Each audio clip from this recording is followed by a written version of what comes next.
Hello student, last लेक्चरला आपण gamete formation हा point पाहिला. त्यानंतर आज आपण पाहणार आहोत फर्टिलायझेशन. तर फर्टिलायझेशन म्हणजे काय? युनियन ऑफ मेल आणि फिमेल गॅमेट, याला काय म्हटलं जातं? फर्टिलायझेशन असं म्हटलं जातं. म्हणजे मेल आणि फिमेल गॅमेट जेव्हा युनाईट होतात तेव्हा डिप्लॉइड झायगोट तयार होतं. या प्रोसेसला फर्टिलायझेशन असं म्हटलं जातं.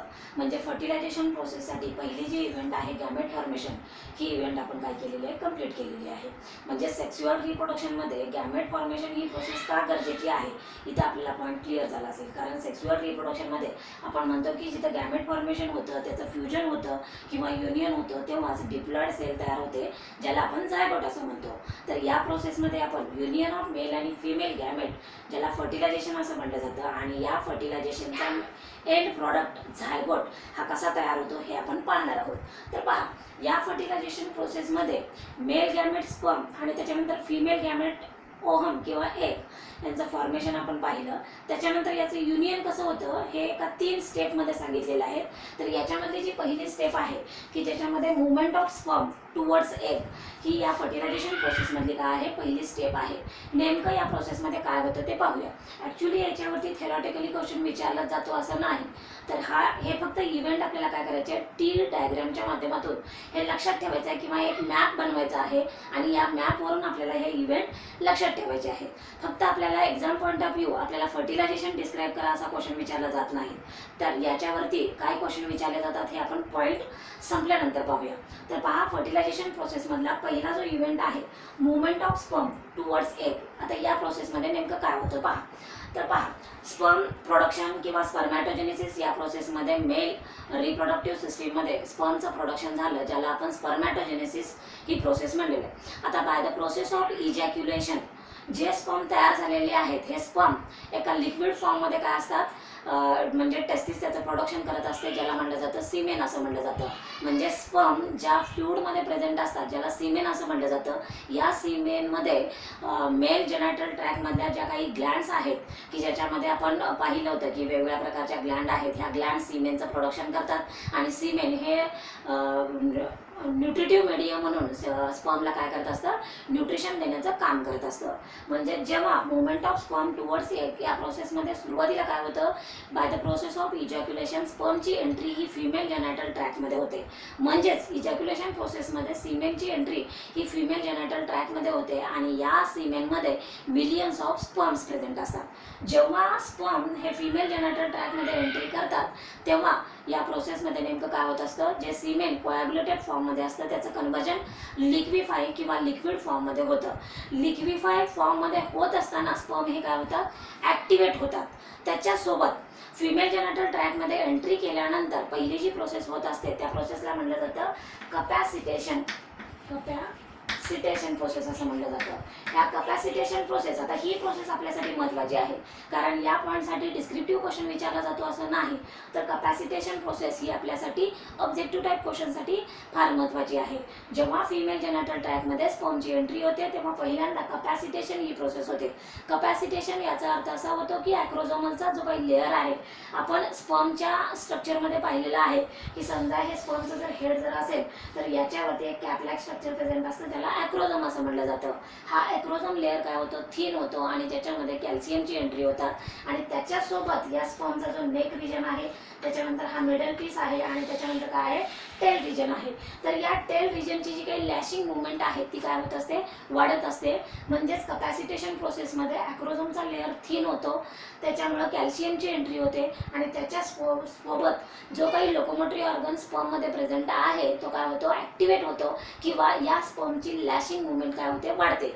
या लॅशिंग मुवमेंटमुळं फिमेल जेनायटल ट्रॅकमध्ये ज्या स्पर्मची एंट्री झालेली आहे, म्हणजेच वजायनापासून ते फॉलोपियन ट्यूबपर्यंत काय होत असतं? यांची मुवमेंट होत असते. म्हणजे या पॉईंटमध्ये नेमकं आपण काय पाहतो? Movement of sperm towards eggs. म्हणजे ओव्ह्युलेशन प्रोसेसमध्ये जो एग ओव्हरीमधून पेरिटोनियल कॅव्हिटीमध्ये आला, आणि पेरिटोनियल कॅव्हिटीमधून तो फॉलोपियन ट्यूबमध्ये गेला, आणि फॉलोपियन ट्यूबमध्ये जो काही जंक्शनल पार्ट आहे की ज्याला म्हटलं जातं ॲम्प्युला, आणि त्याच्यानंतर इस्टमस, याचा जो जंक्शन पार्ट आहे, हा जो पार्ट आहे ज्याला म्हटलं जातं फर्टिलायझेशनच्या साईट. म्हणजे जिथं फर्टिलायझेशनची साईट आहे, या फर्टिलायझेशन साईट ही नेमकी कुठं आहे? तर फर्टिलायझेशन साईट ही फिमेल जेनायटल ट्रॅक म्हणजेच फॉलोपियन ट्यूबमध्ये आहे. तर या फॉलोपियन ट्यूबपर्यंत काय पोहोचणार आहेत, स्पर्म पोहोचणार आहेत. या पॉईंटला म्हटलं जातं movement of sperm towards egg. म्हणजे पहिल्यांदा कपॅसिटेशन प्रोसेस झाली, या प्रोसेसमध्ये लॅशिंग मुवमेंट वाढली आणि लॅशिंग मुवमेंटमुळं काय झालेले आहेत ते ॲक्टिवेट झालेले आहेत आणि ॲक्टिवेट झालेले स्पर्म हे वजायनामधून युटेरसमध्ये जातात, युटेरसमधून ते फॉलोपियन ट्यूबमध्ये जात असतात. म्हणजे इथंपर्यंत त्यांच्या साईटपर्यंत ते पोहोचलेले आहेत. पण हे पोहोचत असताना त्यांना नेहमीच काय दिली जाते, एनर्जी प्रोव्हाइड केली जाते आणि त्याच्यासोबत त्यांना ॲक्टिवेटसुद्धा केलं जातं. आता हे ॲक्टिवेट कोण करतं, तर पहा, जेव्हा वजायनामध्ये इजॅक्युलेशन प्रोसेसमध्ये स्पर्म पोचतात तेव्हा वजायनामध्ये ज्या काही वेस्टिब्युलर ग्लँड आहेत, ज्याच्यामध्ये आपण एक्सटर्नल जेनायटल ऑर्गन पाहिलं होतं, ह्या वेस्टिब्युलर ग्लँडचं जे सिक्रिशन आहे हे यांना ॲक्टिवेट करतं. त्याच्याचबरोबर जो काही म्युकस लायनिंग आहे, म्हणजे जो काही फिमेल जेनायटल ट्रॅकमधलं जे काही सिक्रिशन आहे हे यांना ॲक्टिवेट करण्याचं काम करत असतं. म्हणजेच फिमेल जेनायटल ट्रॅकमध्ये आल्यानंतर ॲक्टिवेशन किंवा एनर्जी प्रोव्हाइड किंवा एक प्रकारचं न्यूट्रिशन त्यांना मिळतं आणि ते ॲक्टिवेट होतात आणि या एनर्जीला घेऊन ते वजायनामधून युटेरस आणि त्याच्यानंतर ते कुठं जातात, फॉलोपियन ट्यूबमध्ये जात असतात. हे सगळं जात असताना याच्यामध्ये महत्त्वाचा पॉईंट काय आहे, या सिमेनमध्ये मिलियन्स ऑफ स्पर्म प्रेझेंट असतात आणि हे मिलियन्स ऑफ स्पर्ममध्ये प्रत्येकाची काय असते, एक प्रकारची रेस असते की फर्टिलायझेशन साईटपर्यंत पोहोचण्याची. आणि या फर्टिलायझेशन साईटपर्यंत पोहोचण्यासाठी पहिल्या प्रोसेसमधून त्यांना जावं लागतं, ज्याला म्हटलं जातं कपॅसिटेशन ऑफ स्पर्म असं म्हटलं जातं. या कपॅसिटेशन ऑफ स्पर्म या प्रोसेससाठी जे काही वजायनल सिक्रिशन आहे हे यांना इथं काय करत असतं, मदत करत असतं. म्हणजेच एक प्रकारची त्यांना एनर्जी देण्याचं काम हे कुणाचं आहे, फिमेल जेनायटल ट्रॅकच्या सिक्रिशनचं आहे. म्हणजे फर्टिलायझेशनच्या पहिल्या पॉईंटमध्ये मेल आणि फिमेल गॅमेट जे तयार झाले होते ते फर्टिलायझेशन साईटपर्यंत काय होणार आहेत, पोहोचणार आहेत. म्हणजे ऑलरेडी तिथं काय प्रेझेंट आहे, एक किंवा ओव्हम प्रेझेंट आहे आणि त्याच्यानंतर इजॅक्युलेशन प्रोसेसमध्ये स्पर्मची एंट्री फिमेल जेनायटल ट्रॅकमध्ये झाल्यानंतर ते सुद्धा फर्टिलायझेशन साईटपर्यंत पोहोचणार आहेत. आता महत्त्वाचा मुद्दा असा आहे की तयार झालेला एक किंवा स्पर्म यांची वायबिलिटी किती आहे, म्हणजे किती काळापर्यंत ते काय करू शकतात, जिवंत राहू शकतात.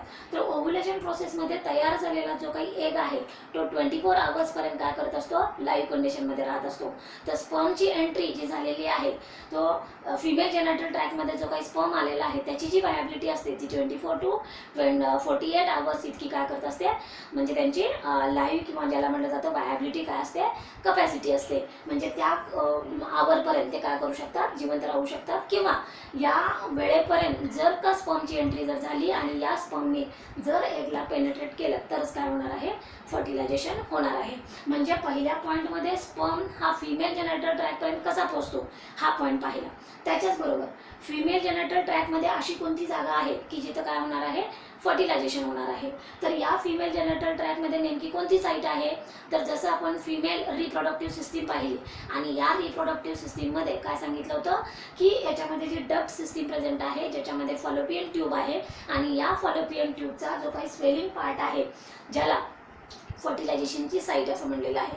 आता पहा, युटेरसमधून म्हणजे वजायनामधून युटेरस आणि युटेरसमधून फॉलोपियन ट्यूबपर्यंत पोहोचण्यासाठी यांना आणखी कोणाची मदत होत असते, तर यांना इथं मदत करण्याचं काम जे काय आहे, इंटरनल लायनिंग जे काय आहे युटेरसचं आहे किंवा फॉलोपियन ट्यूबचं आहे हे सुद्धा यांना इथं काय करत असतात, मदत करत असतात.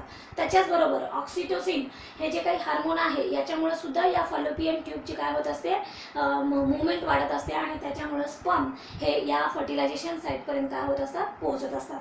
म्हणजे आपल्याला इथं clear cut movement of sperm towards egg हा पॉईंट समजला की फिमेल जेनायटल ट्रॅकमध्ये जेव्हा स्पर्मची एंट्री होते तेव्हा ते फर्टिलायझेशन साईटपर्यंत जातात. याच्यासाठी सिमेनमध्ये असलेलं न्यूट्रिशन, त्याच्यानंतर ॲक्टिवेशन, कपॅसिटेशन आणि त्याच्यानंतर फिमेल जेनायटल ट्रॅकमध्ये यांची मुवमेंट वाढवणे हे पॉईंट इथं समजलेले आहेत. आता पहा, जेव्हा फिमेल जेनायटल ट्रॅकमध्ये म्हणजेच वजायनामधून युटेरसमध्ये गेले आणि युटेरसमधून नंतर ते फॉलोपियन ट्यूबमध्ये आले, त्याच्यानंतर पुढे काय होणार आहे की स्पर्म आणि एग यांच्यामध्ये काय होणार आहे, म्हणजे स्पर्मची एंट्री ही एगमध्ये होणार आहे. आता स्पर्मची एंट्री ही एगमध्ये होणार आहे. आता याच्यासाठी मी एक डायग्राम काढते. याच्यासाठी आपल्याला हा 2 नंबरचा पॉईंट समजण्यासाठी आपल्याला स्पर्मचं स्ट्रक्चर आणि त्याच्यासोबत एगचं सुद्धा स्ट्रक्चर माहीत असणं गरजेचं आहे. तर दुसऱ्या पॉईंटमध्ये काय सांगितलेलं आहे, फर्टिलायझेशनच्या साईटपर्यंत स्पर्मची एंट्री झालेली आहे. दोघांची व्हायबल जे काही टायमिंग आहे की ज्या टायमिंगमध्ये फर्टिलायझेशन होऊ शकतं असं आपल्याला टाइम ड्युरेशन इथं समजलेलं आहे. त्याच्यानंतर पुढे काय होणार, समजा हा एग आहे म्हणजे याच्यामध्ये न्यूक्लियस प्रेझेंट आहे. आता या एगवरती स्वतःचा असं एक व्हाईट लाईन मेम्ब्रेन प्रेझेंट आहे. त्याच्यानंतर झोना पेलुसिडाचा लेअर आहे आणि त्याच्यानंतर करोना रेडिएटाचा लेअर आहे. हे मी फक्त लेअरच्या फॉर्ममध्ये सांगितलेलं आहे. तर पहा नेमकं कसं होतं, जेव्हा फिमेल जेनेटल ट्रॅक्ट म्हणजे फॉलोपियन ट्यूबमध्ये स्पर्मची एंट्री होत असते तेव्हा हा जो आलेला जो स्पर्म आहे तो काय करत असतो, या एगला टच करतो. एगला टच केल्यानंतर नेमकं स्पर्मच्या स्ट्रक्चरमध्ये जो काही ॲक्रोझोमचा रिजन आहे, ह्या ॲक्रोझोमच्या रिजनमध्ये दोन प्रकारचे एन्झाईम्स प्रेझेंट असतात असं सांगितलेलं आहे. 2 प्रकारचे एन्झाईम. कोणते 2 प्रकारचे एन्झाईम?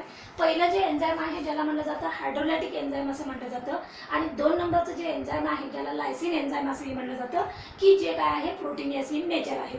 तर या 2 नंबरच्या पॉईंटमध्ये काय होतं, ॲक्रोझोमची रिॲक्शन होते. आता ही ॲक्रोझोमची रिॲक्शन म्हणजे नेमकं काय, तर पहा स्पर्मची एंट्री जेव्हा फिमेल जेनेटल ट्रॅक्टमध्ये येते आणि या एगला जेव्हा पेनिट्रेट करण्याचा प्रयत्न करतात तेव्हा तिथं काय होते, ॲक्रोझोमची रिॲक्शन होते. म्हणजे स्पर्मचा जो रिजन जो कॅप स्ट्रक्चर आहे की जे 2 प्रकारचे एन्झाईम सिक्रेट करतं, याच्यामध्ये पहिलं जे एन्झाईम सिक्रेट होतं ह्या एन्झाईममुळं काय होत असतं की जो सगळ्यात बाहेरचा जो लेअर आहे हा करोना रेडिएटा त्याला काय करतं, पेनिट्रेट करतं. करोना रेडिएटा पेनिट्रेट केल्यानंतर 2 नंबरचा जो लेअर आहे ज्याला म्हटलं जातं झोना पेलुसिडा, इथंपर्यंत स्पर्मची एंट्री होते. झोना पेलुसिडा. आता पुढे काय होतं पहा, करोना रेडिएटा पेनिट्रेट झाला, आता झोना पेलुसिडापर्यंत गेले. झोना पेलुसिडाला जेव्हा ते टच करतात तेव्हा या झोना पेलुसिडावरती काय असतं की रिसेप्टर मॉलिक्युल्स असतात ज्याला म्हटलं जातं फर्टिलायझिंग रिसेप्टर मॉलिक्युल्स. आता हे जे रिसेप्टर मॉलिक्युल्स आहेत फर्टिलायझिंग रिसेप्टर मॉलिक्युल्स हे या झोना पेलुसिडावरती प्रेझेंट असतात आणि त्याच्याच बरोबर स्पर्मवरती सुद्धा काय प्रेझेंट असतात, अँटी फर्टिलायझिंग प्रेझेंट असतं. अँटी फर्टिलायझिंग म्हणजे यांच्यामध्ये काय होत असते, रिॲक्शन होते फर्टिलायझिंग आणि अँटी फर्टिलायझिंग. याचा अर्थ काय होतो की याचा अर्थ असा होतो, झोना पेलुसिडा ठरवतं की आलेला जो स्पर्म आहे तो कम्पॅटेबल आहे का, म्हणजेच हा काय आहे मॅच होणारा स्पर्म आहे का. म्हणजे फर्टिलायझिंग आणि अँटी फर्टिलायझिंग इथं रिॲक्शन होते. याचा अर्थ हे जर रिसेप्टर मॉलिक्युल्स याला जर बाइंडिंग जर झाले, यांच्यामध्ये जर रिॲक्शन जर झाली तरच हा आलेला स्पर्म हा काय करणार आहे, झोना पेलुसिडा ब्रेक करणार आहे. म्हणजेच सेकंड पॉईंटमध्ये एंट्री ऑफ स्पर्म इंटू एगमध्ये काय होतं, ॲक्रोझोम रिॲक्शन्स होते. ॲक्रोझोम रिॲक्शनमध्ये पहिलं मेम्ब्रेन ब्रेक होतं, त्याच्यानंतर ते दुसऱ्या मेम्ब्रेनपर्यंत जातात. दुसरं मेम्ब्रेन म्हणजे झोना पेलुसिडा आहे, याच्यामध्ये फर्टिलायझिंग आणि अँटी फर्टिलायझिंग रिॲक्शन होते. इथं कम्पॅटेबल ऑफ स्पर्मची काय होते, टेस्टिंग होते किंवा इथं कन्फर्म होतं की आलेला जो स्पर्म आहे तो आपल्यासाठी काय आहे, मॅच होणार आहे. त्याच्यानंतर पुढे काय होतं, झोना पेलुसिडा लायसिन नावाचं जे काही एन्झाईम आहे ते सिक्रेट होतं आणि या सिक्रेशनमुळं झोना पेलुसिडा लेअर सुद्धा काय होतो, ब्रेक होतो. हा पूर्णपणे नाहीसा होत नाही तर इथं एक तयार होतो, एक प्रकारचा कोन तयार होतो किंवा इथलं जे मेम्ब्रेन आहे ज्याच्यामध्ये एक प्रकारचे वेव्ह तयार होतात ज्याला म्हटलं जातं डिपोलरायझेशन वेव्ह असं म्हटलं जातं. इथं तयार झालेल्या वेव्हमुळं काय होतं, स्पर्मची एंट्री ही झोना पेलुसिडा ब्रेक करून काय जाणार आहे, आतमध्ये जाणार आहे. म्हणजेच कुठं जाणार आहे की तिसरं जे मेम्ब्रेन आहे ज्याला म्हटलं जातं व्हाईट लाईन मेम्ब्रेन असं म्हटलं जातं. म्हणजेच आलेला स्पर्म हा कुठंपर्यंत आलेला आहे, व्हाईट लाईन मेम्ब्रेनपर्यंत आलेला आहे. जेव्हा आलेला स्पर्म हा व्हाईट लाईन मेम्ब्रेनला टच करतो तेव्हा हे जे व्हाईट लाईन मेम्ब्रेन आहे याचं कन्व्हर्जन फर्टिलायझेशन मेम्ब्रेनमध्ये होतं किंवा फर्टिलायझेशन मेम्ब्रेन म्हणजे जे व्हाईट लाईन मेम्ब्रेन आहे याचं कन्व्हर्जन कशामध्ये झालं, फर्टिलायझेशन मेम्ब्रेन झालं. तर पहा पूर्णपणे फर्टिलायझेशन प्रोसेस संपेपर्यंत झोना पेलुसिडा हा या ओव्हमवरती काय होत असतो, इंटॅक्ट राहत असतो. म्हणजे झोना पेलुसिडा ब्रेक झाला त्याच्यानंतर ते कुठे गेले, व्हाईट लाईन मेम्ब्रेनकडे गेले. व्हाईट लाईन मेम्ब्रेनला जेव्हा स्पर्मनं टच केलं तेव्हा व्हाईट लाईन मेम्ब्रेनचं कन्व्हर्जन फर्टिलायझेशन मेम्ब्रेनमध्ये झालं. पुढं आता जो कोन तयार झालेला आहे किंवा डिपोलरायझेशन वेव्ह तयार झालेले आहे याच्यामध्ये एग मेम्ब्रेन आणि स्पर्म मेम्ब्रेन यांचं डिसोसिएशन होतं आणि जो स्पर्मचा आहे ह्या स्पर्ममधला असा जो रिजन की ज्याच्यामध्ये काय प्रेझेंट आहे, न्यूक्लियस प्रेझेंट आहे आणि त्याच्यामध्ये सेंट्रिओल प्रेझेंट आहे. म्हणजे हेड रिजन फक्त काय होत असतो, आतमध्ये एंट्री करतो. म्हणजे व्हाईट लाईन मेम्ब्रेन ब्रेक करून इथं फक्त या स्पर्मचा काय होतो, हेड रिजनला एंट्री मिळते. म्हणजे तो कोणत्या रिजनपासून, की ज्याला आपण म्हणतो ॲनिमल पोल आणि व्हेजिटल पोल. म्हणजे एगला जर पेनेट्रेट करायचं असेल तर ते हे पेनेट्रेशन कोणत्या झोनपासून होत असतं, ज्याला म्हटलं जातं ॲनिमल झोन असं म्हटलं जातं. त्याच्या अपोजिट कोणतं आहे, व्हेजिटल पोल आहे. याचाच अर्थ इथं काय होतो, इथं काय प्रेझेंट आहे, न्यूक्लियस प्रेझेंट आहे. आणि या न्यूक्लियसमध्ये जो सेकंडरी ओसाइड आहे याच्यामध्ये जो न्यूक्लियस आहे ज्याला आपण जर्मिनल वेसिकल असं म्हटलेलं आहे. म्हणजेच या सेकंड नंबरच्या पॉईंटमध्ये काय झालेलं आहे, ॲक्रोझोम रिॲक्शन झाली. आणि या ॲक्रोझोम रिॲक्शनपर्यंत आपण कुठं गेलेलो आहोत, की व्हाईट लाईन मेम्ब्रेनला टच केलेला आहे. आणि ज्याच्यामध्ये काय झालेलं आहे, स्पर्मचा फक्त हेड रिजन काय गेलेला आहे, आतमध्ये गेलेला आहे. बाकीचा नेक रिजन आणि त्याच्यानंतर मिडल पीस आणि टेल रिजन हे काय झालेले आहेत, बाहेरच राहिलेले आहेत. आता तिसऱ्या पॉईंटमध्ये काय होतं पहा, ॲक्टिवेशन ऑफ ओहम. ॲक्रोझोम रिॲक्शन समजली. ॲक्रोझोम रिॲक्शनमध्ये दोन प्रकारचे एन्झाईम सिक्रेट झाले, की ज्याच्यामध्ये कोरोना रॅडिएटा, झोना पेल्युसिडा आणि त्याच्याचबरोबर व्हाईट लाईन मेम्ब्रेन हे काय झालेलं आहे, ब्रेक झालेलं आहे. आणि स्पर्मच्या हेड रिजनला एंट्री मिळालेली आहे. आता जेव्हा स्पर्मचा हेड रिजन म्हणजे ज्याच्यामध्ये न्यूक्लियस प्रेझेंट आहे आणि सेंट्रिओल प्रेझेंट आहे, हेच फक्त या हेड रिजनमध्ये प्रेझेंट आहेत. आणि जे एगचा जो काही ॲनिमल पोल आहे, या ॲनिमल पोलमधून काय झालेले आहेत, पुढं आतमध्ये गेलेले आहेत. आता तिसऱ्या पॉईंटमध्ये काय होतं, जेव्हा स्पर्मचा हेड रिजन आतमध्ये जातो म्हणजेच ॲक्रोझोम आणि सेंट्रिओल जेव्हा या एगला काय केलेलं असतात, एंट्री केलेली असतात, त्यावेळी काय होतं, ॲक्टिवेशन ऑफ ओव्हम होतं. आता ओव्हमचं ॲक्टिवेशन इथं कशासाठी पाहिजे आहे, तर पहा, आपण गॅमेट फॉर्मेशनच्या प्रोसेसमध्ये सांगितलं होतं की काय, की जो एग तयार झालेला आहे तो सेकंडरी ओसाइडमध्ये असतो. म्हणजे फर्स्ट मिओसिस कंप्लीट झालेली आहे आणि सेकंड मिओटिक डिव्हिजनमध्ये ते मेटाफेजपर्यंत आलेले आहे. जेव्हा हा हेड रिजन आतमध्ये जाणार आहे तेव्हा हे एगला स्टिम्युलेट करतात. कशासाठी, to complete second meiotic division. Second meiotic division, कारण या सेकंड मिओटिक डिव्हिजनमध्ये काय तयार होणार आहे, फिमेल गॅमेट तयार होणार आहे, ज्याला आपण एग किंवा काय म्हणणार आहोत, ओव्हम म्हणणार आहोत. म्हणजेच इथं oogenesis process after fertilisation complete होतं असं सांगितलं होतं. आणि या oogenesis प्रोसेसच्या कंप्लिशनसाठी इथं काय होणार आहे, ॲक्टिवेशन ऑफ ओव्हम होणार आहे. म्हणजेच गेलेला जो काही स्पर्मचा जो हेड रिजन आहे ज्याच्यामध्ये स्पर्ममधला न्यूक्लियस आणि सेंट्रिओल हे एगला ॲक्टिवेट करणार आहेत किंवा स्टिम्युलेट करणार आहेत. कशासाठी, for the completion of second meiotic division. यांच्या ॲक्टिवेशनमुळं फिमेल गॅमेट हे काय होत असतं, सेकंड मिओटिक डिव्हिजन कंप्लीट करून फिमेल गॅमेट तयार होत असतं. आणि जेव्हा फिमेल गॅमेट तयार होतं, की फिमेल गॅमेट म्हणजे काय, तर या एगच्या स्ट्रक्चरमध्ये प्रेझेंट असलेला germinal vesicle, germinal vesicle, germinal vesicle हा इथं काय करणार आहे, ट्रू न्यूक्लियस म्हणून काम करणार आहे. आणि हे जे ट्रू न्यूक्लियस आहे यालाच काय म्हणलं जातं, फिमेल गॅमेट असं म्हणलं जातं. यालाच म्हणलं जातं फिमेल गॅमेट. म्हणजेच मिओटिक सेकंड कंप्लीट झाल्यामुळे इथं फिमेल गॅमेट तयार झाला. ऑलरेडी या स्पर्ममध्ये काय प्रेझेंट आहे, ट्रू न्यूक्लियस प्रेझेंट आहे. म्हणजेच हा जो जर्मिनल वेसिकल किंवा ज्याला आपण म्हटलेलं आहे की मेल न्यूक्लियस आणि फिमेल न्यूक्लियस यांच्यावरती असलेले कवरिंग इथं ब्रेक होतात.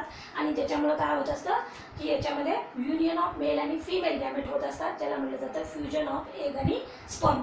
म्हणजेच ॲक्च्युली फ्युजन ऑफ एग आणि स्पर्म म्हणजे काय, तयार झालेला एग म्हणजेच फिमेल प्रो न्यूक्लियस, ज्याला आपण जर्मिनल वेसिकल असं म्हटलेलं आहे, फिमेल प्रो न्यूक्लियस. आणि त्याच्याच बरोबर मेल प्रो न्यूक्लियस म्हणजे स्पर्ममध्ये प्रेझेंट असलेला न्यूक्लियस, मेल प्रो न्यूक्लियस. हे काय होतात, एकमेकाच्या जवळ येतात. जवळ येत असताना त्यांच्यावरती जे काही कवरिंग आहे ते काय होतं, डिसअपियर होतं. आणि जे काही क्रोमोझोमचा सेट प्रेझेंट असतो हे काय होतात, त्यांच्यामध्ये क्रोमोझोमचा पेअर जो काय आहे एकमेकांमध्ये गुंतला जातो, ज्याला म्हटलं जातं फ्युजन ऑफ एग आणि स्पर्म. म्हणजेच या फर्टिलायझेशन प्रोसेसमध्ये आपल्याला लास्टला आपण काय पाहिलं, फ्युजन ऑफ एग आणि स्पर्म. या प्रोसेसला काय म्हटलं जातं, फर्टिलायझेशन. पुन्हा एकदा सांगते, सुरुवातीला काय होतं, मुवमेंट ऑफ स्पर्म होतं. म्हणजेच इजॅक्युलेशन प्रोसेसमध्ये एंट्री ऑफ स्पर्म झाली, ते फर्टिलायझेशनच्या साईटपर्यंत गेले. साईटमध्ये गेल्यानंतर ॲक्रोझोमची रिॲक्शन झाली, मेम्ब्रेन ब्रेक केले. ब्रेक केल्यानंतर फक्त हेड रिजनला एंट्री मिळाली, की ज्याच्यामध्ये काय प्रेझेंट आहे, न्यूक्लियस प्रेझेंट आहे आणि सेंट्रिओल. आता इथं सेंट्रिओल हे एगमध्ये ॲबसेंट असतं. सेंट्रिओल हे कशासाठी गरजेचं आहे, for the completion of second meiotic division. आणि पुढच्या तयार झालेला जो काही प्रॉडक्ट आहे की ज्याच्यामध्ये फ्युजन ऑफ एग आणि स्पर्ममुळं कोणता प्रॉडक्ट तयार होणार आहे, झायगोट. या झायगोटच्या डिवायडिंग प्रोसेससाठी किंवा क्लिवेजसाठी कशाची गरज असते, सेंट्रिओलची गरज असते. आणि हे सेंट्रिओल स्पर्ममधून काय जात असतं, एगपर्यंत जात असतं. याचाच अर्थ या फर्टिलायझेशन प्रोसेसमध्ये आपण 3 स्टेपमध्ये युनियन ऑफ मेल आणि फिमेल गॅमेटमध्ये लास्ट प्रॉडक्ट काय तयार होतो, झायगोट तयार होतो. म्हणजे फिमेल प्रोन्युक्लियस आणि मेल प्रोन्युक्लियस एकत्र येतात, म्हणजेच यांचं युनियन होतं आणि जी पहिली सेल तयार होते ज्याला म्हटलं जातं झायगोट.